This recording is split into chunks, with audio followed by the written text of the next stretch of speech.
ದ್ವಾರಕೆಯ ಕೃಷ್ಣ ಉಡುಪಿಗೆ ಬಂದಿದ್ದು ಹೇಗೆ?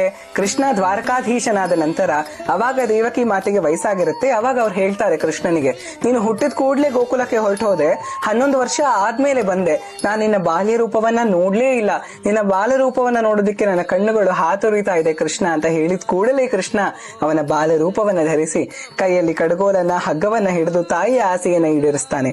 ಮರೆಯಿಂದ ಇದನ್ನ ನೋಡ್ತಿದ್ದ ರುಕ್ಮಿಣಿ ಮಾತೆಗೆ ಪ್ರತಿನಿತ್ಯ ಕೃಷ್ಣನನ್ನ ಇದೇ ರೂಪದಲ್ಲಿ ಪೂಜೆ ಮಾಡಬೇಕು ಅಂತ ಅನ್ಸಿ ಉಪಾಸ್ಯ ಮೂರ್ತಿ ಬೇಕು ಅನ್ಸಿದ ತಕ್ಷಣ ಕೃಷ್ಣ ವಿಶ್ವಕರ್ಮರನ್ನ ಕರೆಸಿ ಶಾಲಿಗ್ರಾಮ ಶಿಲೆಯಲ್ಲಿ ಕೃಷ್ಣನ ಇದೇ ರೂಪವನ್ನ ಕೆತ್ತಿಸ್ತಾರೆ. ಮುಂದೆ ದ್ವಾರಕೆ ಮುಳುಗು ಹೋದಾಗ ಈ ಮೂರ್ತಿ ಗೋಪಿಚಂದನದ ಗಡ್ಡೆಯಲ್ಲಿ ಸೇರ್ಕೊಳ್ಳುತ್ತೆ.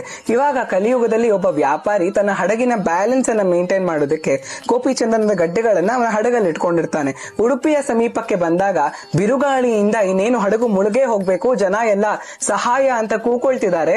ಅವಾಗ ದಡದಲ್ಲಿದ್ದ ಮಧ್ವಾಚಾರ್ಯರು, ಅವರೇ ವಾಯುದೇವರು, ಅವರು ತಮ್ಮ ಶಲ್ಯವನ್ನ ಬೀಸಿ ವಾಯುವನ್ನ ಕಂಟ್ರೋಲ್ ಮಾಡಿ ಅವರು ಸೇಫ್ ಆಗಿ ದಡ ರೀಚ್ ಆಗೋ ಹಾಗೆ ಮಾಡ್ತಾರೆ. ಪ್ರತ್ಯುಪಕಾರವಾಗಿ ಏನ್ ಕೊಡಬಹುದು ಅಂತ ಕೇಳಿದಾಗ, ನಾನೊಬ್ಬ ಯತಿ, ನನಗೆ ಗೋಪಿಚಂದನ ಮಾತ್ರ ಸಾಕು, ಬೇರೆ ಏನು ಬೇಡ ಅಂತ ಹೇಳಿ ಕೃಷ್ಣಾರ್ಪಣ ಅಂತಾರೆ. ಗೋಪಿಚಂದನದಲ್ಲಿ ಸಿಕ್ಕಂತಹ ಅದೇ ಮೂರ್ತಿಯನ್ನ ಮಧ್ವಾಚಾರ್ಯರು ಉಡುಪಿಯಲ್ಲಿ ಪ್ರತಿಷ್ಠಾಪನೆ ಮಾಡ್ತಾರೆ. ಇದಕ್ ಮುಂಚೆನೆ ಅವ್ರು ಅನ್ಕೊಂಡಿರ್ತಾರೆ ಉಡುಪಿಯಲ್ಲಿ ಕೃಷ್ಣನ ಪ್ರತಿಷ್ಠಾಪನೆ ಆಗ್ಬೇಕು ಅಂತ.